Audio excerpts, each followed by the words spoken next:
Z and news 18 network present crypto की समझ। Z and news 18 present crypto की समझ के नए एपिसोड में आपका स्वागत है। मैं आपके साथ रंजना रावत। आइए इस एपिसोड में क्रिप्टो से जुड़ी कुछ अहम खबरें आपको बताते हैं। Coin super crypto exchange frozen funds की चपेट में।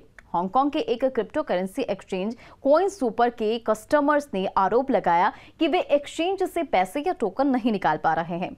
फर्म के ऑफिशियल टेलीग्राम चैट के हिसाब से कहा जा सका कि नवंबर के अंत से अब तक दर्जन भर कस्टमर्स कॉइन सुपर से पैसे विड्रॉ नहीं कर पा रहे हैं। कॉइन सुपर के टेलीग्राम चैट में नवंबर से ही एडमिन ने लोगों के सवालों के जवाब देने बंद कर दिए थे। हालांकि पिछले हफ्तों में उन्होंने परेशान यूजर से उनके ईमेल आईडी मांगे, जिससे कुछ उम्मीद जागी है।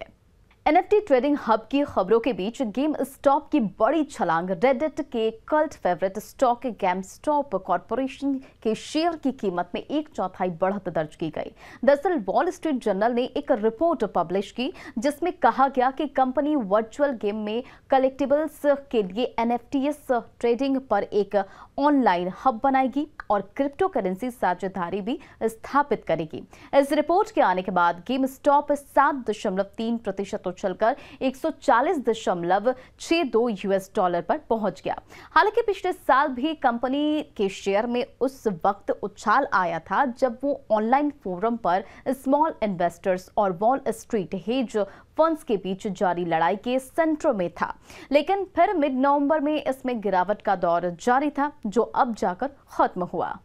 सख्त रेगुलेशन पर सहमत विभिन्न क्रिप्टो एक्सचेंज क्रिप्टो करेंसी कंपनियों ने रेगुलेशन लागू करने के कई प्रस्ताव रखे, जिसमें किसी भी मनी लॉन्ड्रिंग या दूसरे रेगुलेटरी कंसर्न्स के लिए एक्सचेंज को जिम्मेदार बनाने से लेकर उनके नेटवर्थ और टेक्नोलॉजी के आधार पर अलग अलग एक्सचेंज को डिफरेंशिएट करना शामिल है। हाल ही में कई कुछ मॉनिटरिंग्स जिसमें कुछ क्रिप्टो एक्सचेंज, उनके सलाहकार और सरकारी अधिकारी शामिल थे।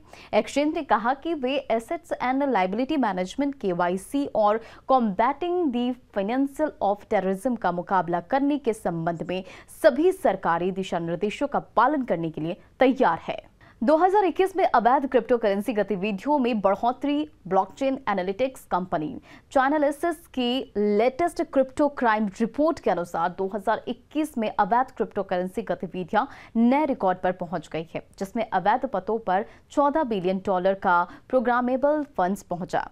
और भले ही आपराधिक गतिविधि टोटल लेजिटिमेट ट्रेडिंग का एक बहुत ही छोटा हिस्सा है, लेकिन फिर भी $14 बिलियन की इस अवैध गतिविधि को नजरअंदाज भी नहीं किया जा सकता। ऐसी एक्टिविटीज की वजह से लोग इसमें निवेश से कतराने लगते हैं। रिसर्च में पाया गया कि इन सब नेगेटिविटी के बावजूद एक अच्छी बात यह भी है कि अवैध रूप से मिले क्रिप्टो करेंसी के जब्त करने के लिए कानून भी सक्षम होता जा रहा है। क्रिप्टो की समझ के इस एपिसोड में फिलहाल इतना ही। अगले हफ्ते कुछ और खबरों के साथ जुड़ेंगे। तब तक अपना ध्यान रखें। Good bye. Z and news 18 network present crypto की समझ।